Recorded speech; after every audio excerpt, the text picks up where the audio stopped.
गुरुदेव बोहरीबंद में थे। अभी तक आपने सुना था कि Ashok ji Patni RK marbles limited private limited, जो मकराना मार्बल की बहुत बड़ी फर्म है, वो ही मार्बल के मामले में जैन समाज के सबसे बड़े धनाढ्य और प्रसिद्ध व्यक्ति माने जाते हैं।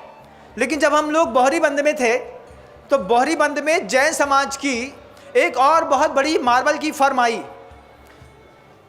आरके पाटनी साहब का जो वहाँ पर गैंगसा लगा हुआ था वो करीब 100 करोड़ रुपए की लागत का लगा था। दूसरी फर्म ने जो गैंगसा लगाया वो करीब 300 करोड़ रुपए की लागत का लगा था बंधु, जहाँ से वंडर मार्बल निकल करके पूरी दुनिया में जाता है।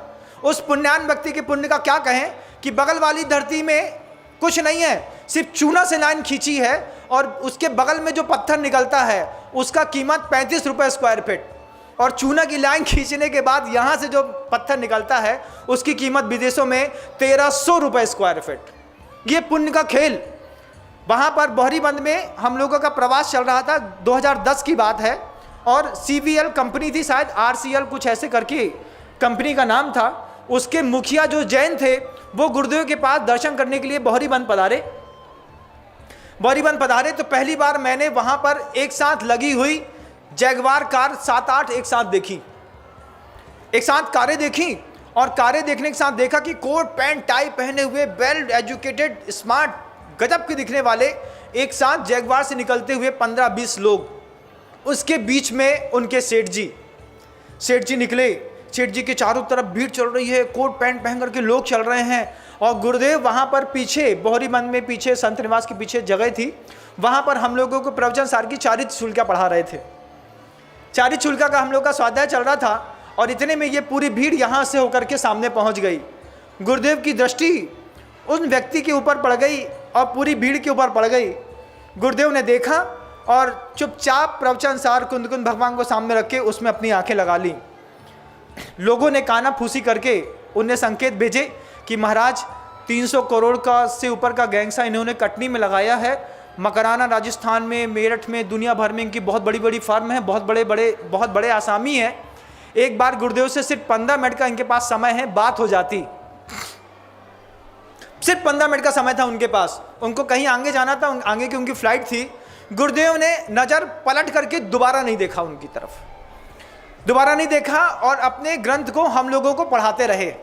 वो व्यक्ति 15 मिनट ठीक इंतजार करने के बाद वहाँ से चला गया, क्रोधित होकर के, गुस्से में आकर के, कि एक तो पहली बार इनके चरणों में आया, सुना था कि जैन समाज के बहुत बड़े आचार्य हैं, इनके पास जाऊंगा, ये बात करेंगे, दुनिया भर का साधु हमको फ़ोन लगा के बुलाता है तो हम नहीं जानते, और ये बिना फ़ोन के बिना उसके इनके पास गया, इनने हमें तक देखा तक नहीं।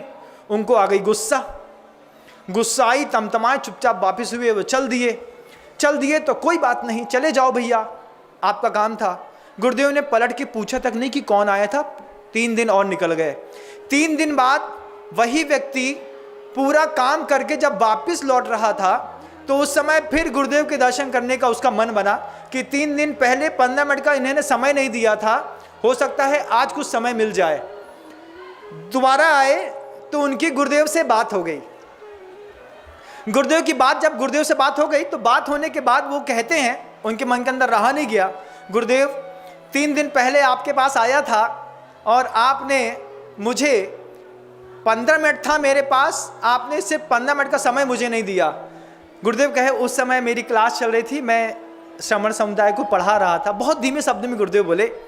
तो वो व्यक्ति क्योंकि पहली बार मिला था, कहा वो महाराज जी लोग तो आपके साथ ही रहते हैं, उनको तो आप बाद में भी पढ़ा सकते थे। बहुत अलग शब्दों में, टोन में बोला उन्होंने इस बात को कि साधु तो आपके साथ रहते हैं, उनको आप बाद में भी पढ़ा सकते थे, मेरे पास सिर्फ 15 मिनट था। इसके बाद गुरुदेव का जो जवाब था वो देखने लायक था। गुरुदेव कहते हैं तुम्हारे पास, तुमने हमको सिर्फ 15 मिनट दिया, लेकिन मैं जिनको पढ़ा रहा था उनने मुझको अपनी पूरी जिंदगी दी है, और जिसने मुझको अपनी पूरी जिंदगी दी है मैं सबसे पहले समय उसको दूंगा। ये 15 मिनट तो दुनिया में आते जाते रहते हैं। जब ये बात उन्होंने सुनी और सुन करके गदगद हो गए, और फिर बाद में बाहर आकर के बोलते हैं आज विश्वास हुआ कि ज्ञान सागर जी महाराज के ये शिष्य महाराज अपने आप में अद्भुत, अनोखे और बहुत चोखे हैं। दुनिया में किसी भी साधु के पास कोई VIP पहुंच जाए, साधु अपने आवश्यक छोड़ करके उनको समय दे देते हैं। प्रतिक्रमण करने बैठना था तो डिस्टर्ब कर लेंगे इधर उधर, लेकिन मैंने अपनी आंख से देखा है छत्तीसगढ़ में डॉक्टर रमन सिंह उस समय अपनी पत्नी, बच्चे, पुत्र वधू के साथ एक साथ आए। गुरुदेव को बता दिया गया कि वे महाराज जी 4:45 बजे आ जाएंगे। उन्होंने कहा कि मेरे पास 4:45 के बाद टाइम नहीं है, और उनका किसी कार्यक्रम की व्यस्तता के कारण समय लेट होकर के 5 बजने को 10 मिनट कम थे। गुरुदेव ने जैसे ही 4:45 बजे उन्होंने प्रतिक्रमण शुरू कर दिया। जीवे प्रमाद जनता प्रचुर प्रदोषा यस्मात् प्रतिक्रमण परिरम प्रयांति। सिर्फ 5 मिनट की फर्क पड़ा। डॉक्टर रमन सिंह, उनकी पत्नी, उनके दोनों पुत्र वे सब सामने आकर के खड़े हो गए। आचार्य सिंह जी अपना पूरा प्रतिक्रमण करते रहे। रमन सिंह जी बोलते हैं, वो सामने बैठे हैं, बात तो हो जाएगी ना। उनको बता दिया गया गुरुदेव प्रतिक्रमण में बैठ चुके हैं, अब पूरा 35 मिनट लगेगा। और आप आश्चर्य मानेंगे, डॉक्टर रमन सिंह के साथ उनकी पत्नी और बच्चे 35 मिनट तक गुरुदेव के सामने चुपचाप खड़े रहे, बैठे तक नहीं। और उनके बाद वो कहते हैं, एक यही संत है पूरी दुनिया में जिनके सामने पूरे कार्यक्रम छोड़ करके खड़े होने का मन करता है। किसी भी साधु के पास चले जाएं, किसी भी संप्रदाय के पास, एक सीएम आया है तो अपने आवश्यक छोड़ करके उनको टाइम दिया जाता है, लेकिन गुरुदेव की अपनी कठोर दिनचर्या में ये अपना अनुशासन अद्भुत है बंधुओं। उन्होंने कभी अपने दादा गुरु ज्ञान सागर जी महाराज की बात नहीं काटी। जितने भी पूरे आचार्यों ने जितने भी संदेश दिए हैं, उनके संदेश को कभी स्खलित होने नहीं दिया।